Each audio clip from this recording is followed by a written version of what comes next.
Welcome back to the Wizard Shop, and it's time for another Merkur. This. Let's get started.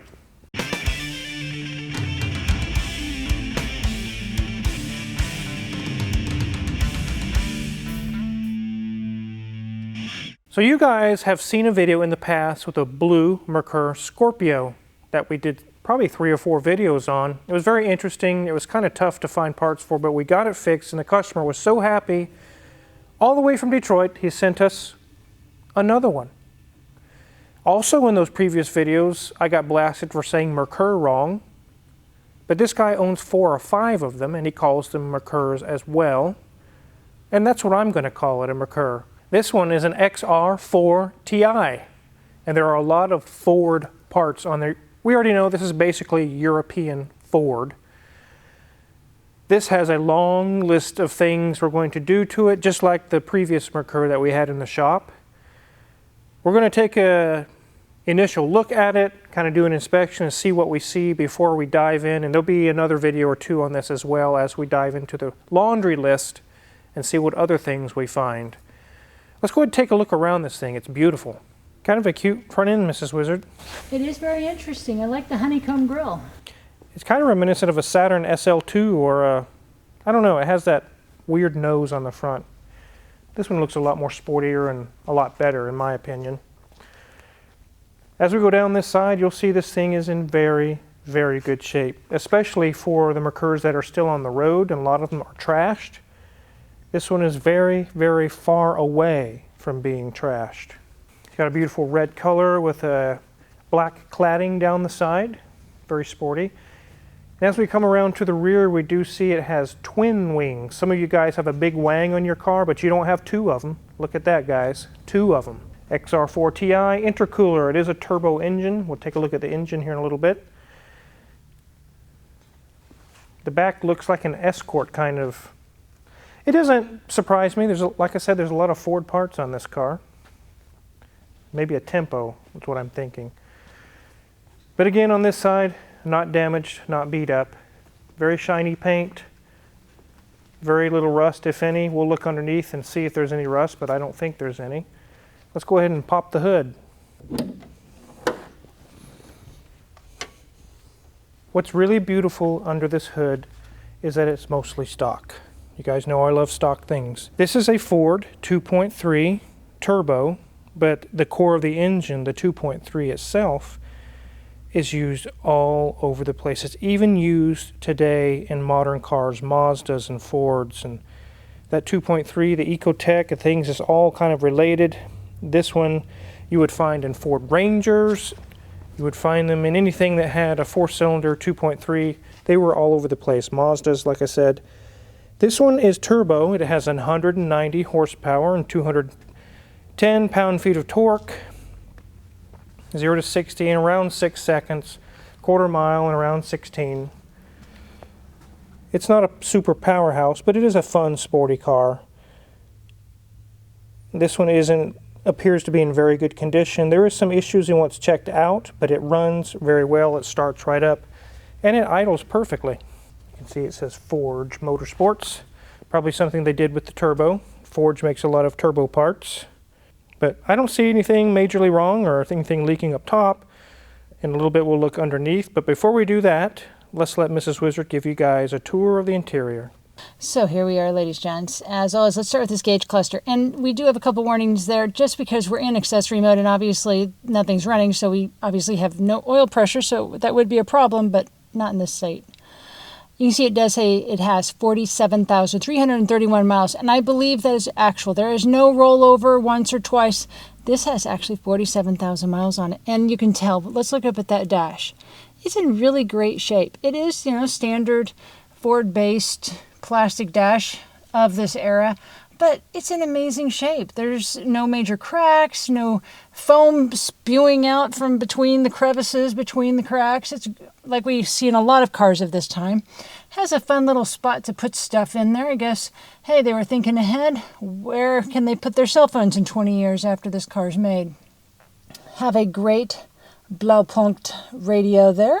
It's looking good. Another little cubby hole underneath, and some nice, just simple HVAC controls there as well. I do note that if you want to change the heat selection though, that is up here.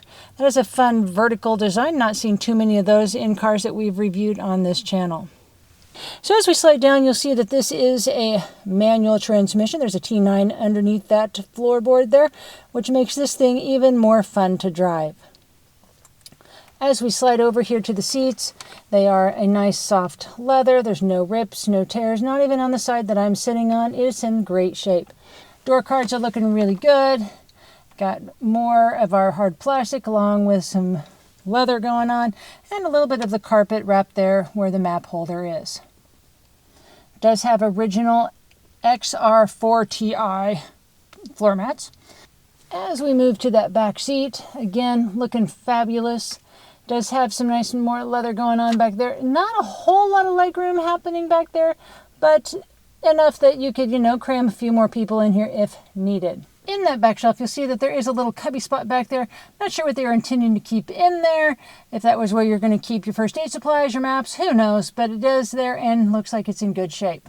As we slide to this headliner, everything is looking just as good as we would want it to be. No Cheeto fingers up there. Nobody's been, making marks, touching, or anything going on in that region of the car. So as we end up at the steering wheel, normally we have an insignia here that says, the car maker and, something along the lines of maybe the model of car, but not in this case. But this is Personal Design by Guaro. Interesting. So the only other thing that's kind of interesting about this car is if we open the door, it has a lovely dying robot buzz sound since the key is in the ignition. So let's get a quick taste of that. Okay, well, why don't I trade places and let the wizard put this up on the lift.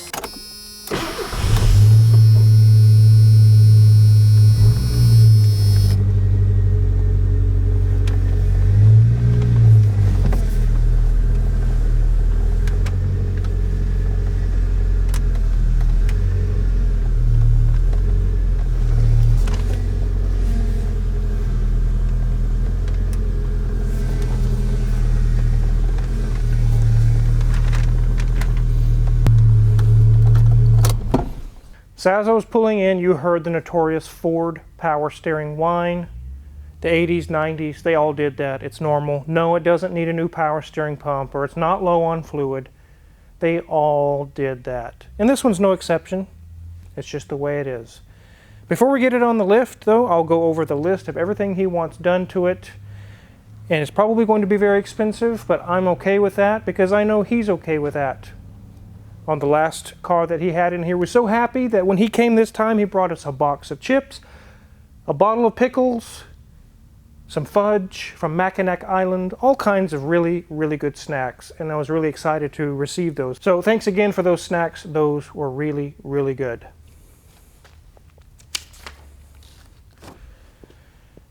So I'll start the list. He says intake hose. It probably needs a new hose. We'll take a look at that. Timing belt check.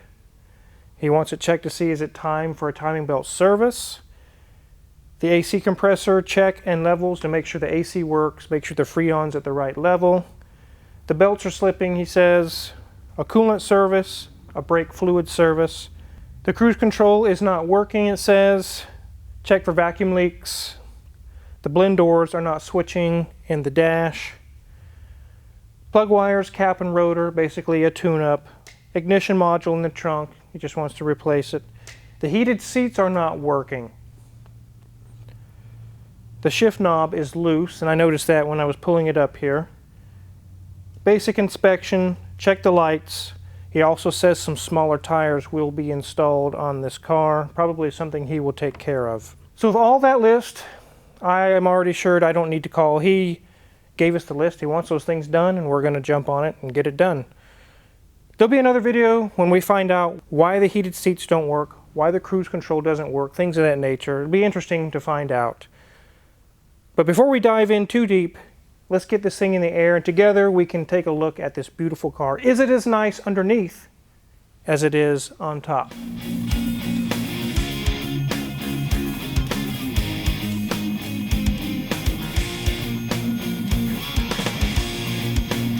All right, so let's take a look underneath. Right off the bat, there was a giant intercooler in our face. I suppose it works really well, gets nice fresh air going directly into it. I'd be afraid to hit a parking stall and one of those concrete little barriers or whatever you call them, bam, right on the intercooler. That would not be a fun day. Our oil pan gasket is leaking a tiny bit. It's nothing very serious. It looks like it's been replaced recently. Maybe it just needs to be cleaned up and retorqued. We'll see about that. All these hoses, these are intercooler pipes. They do hang down strangely very low. That's really odd. I do see an antifreeze leak on our radiator here. All the way up, I believe it's either the hose or that sensor. The threads on it could be leaking. Looks like our AC compressor has been replaced not too far in the past. And one thing I'm seeing, this blue colored bolt right here. It's light blue colored. It is not seated all the way. That means to me that I need to really inspect that when we go to tear into this thing to make sure they installed it properly. We'll check this wheel.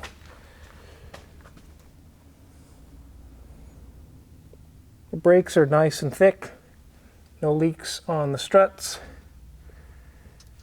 That's interesting that the sway bar is also kind of like a track bar.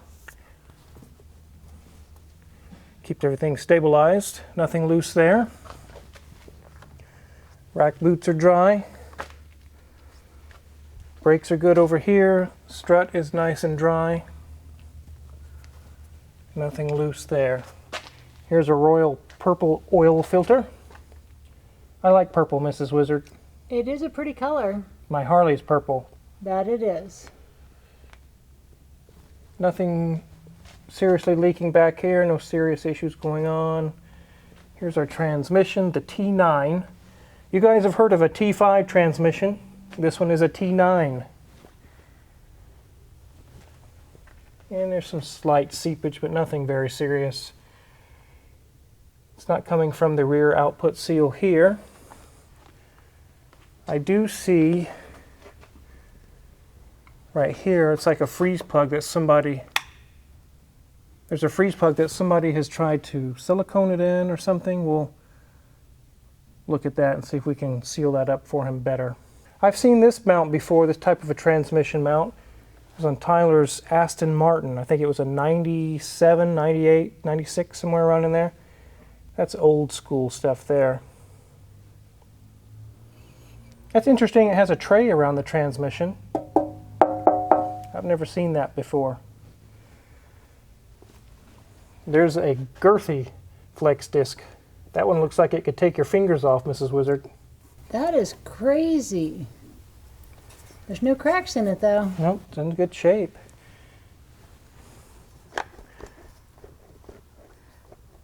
It's the bushing in there, the rubber is still good. U-joint is good. Just a standard U-joint back here.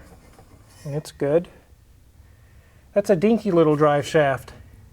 It's not very big around. No, he doesn't have far to reach though either. No. Here's our fuel pump and a filter. Very easy to get to. I love it when Ford does these because you don't have to drop the tank. Just like a Mercedes or something. It's right there. And check this wheel out here. Drum brakes, nothing's leaking out of them. CV boots are good. Nice Bilstein shocks, they're in good shape. Things looking good there. Nothing loose.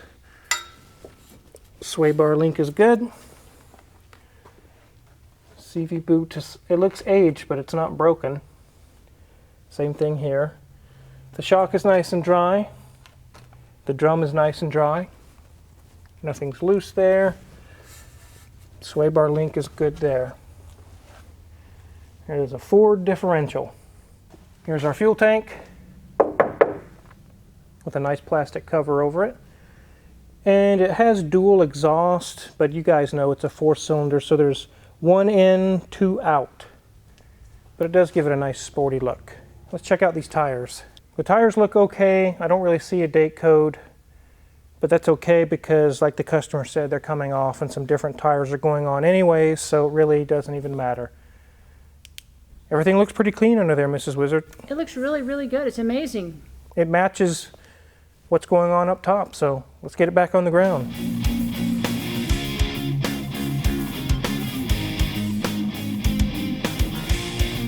Some of the previous videos we've done have really visited the idea of, is a car worth fixing? Where's the stopping point? And you guys just saw a video on the 83 Datsun 280ZX, which you can kind of see over there in the background. And what we ended up finding out was the ECM is bad. We also found the injectors are all stuck open. The alternator, when you do start to try to get it running, you can hear that the bearings are shot in the alternator. And really it was kind of a downward spiral from there. And we visit with the customer and it's like, the dollars are going to keep racking up on this thing. And he said, I tell you what, just stop. I even worked him out a deal. I brought his price down a little bit and just said, hey, I'm sorry it didn't work for you. He's happy with that. He's going to come pick it up, and I don't know what he's going to do with the car. But understandably so, on that one it has reached its level, no more. This one will be picked up next week, and you guys already know there's 10 grand into that car. And I believe it's worth it because where are you going to find another one that nice? If you've got the money and you want to enjoy that car, it was worth it because now it's running and driving and it's nice. And you guys know the SL600 that was leaking fluid all over the place. The customer's just going to come pick that up and they'll revisit and figure out some other things with that. Some of you actually sent me emails with some harnesses overseas, and I appreciate it, but they were still $3 grand a piece. And the customer's going to have to decide what he wants to do with his car. That's not something that I need to decide. It's his property. He'll have to see what he does with it. This car, as you've seen, is so nice. It is definitely worth keeping it on the road. If for not any other reason, then there's not many of these left on the road this nice. For historical reasons, it's worth keeping this thing this nice. The key thing here is he's been keeping it this nice for a long time. He didn't wait 6 years to do maintenance on it that's been skipped for 4 years. He's been keeping it up all along. So whatever bill is going to be racked up on this will probably be kind of expensive, but it won't be as bad as if he just let it rot away for 6 years and handed me the keys and said, here, have at it. A lot of the items he gave me on the laundry list to do are really just maintenance items from age or from miles that's really kind of time to do a lot of those things. It's not that it's broken. But before we dive in, I thought you guys would like to see a video on this really sweet Merkur. You don't see these every day. It's so cool to see one. I've seen a few, but never in my shop, never been worked on.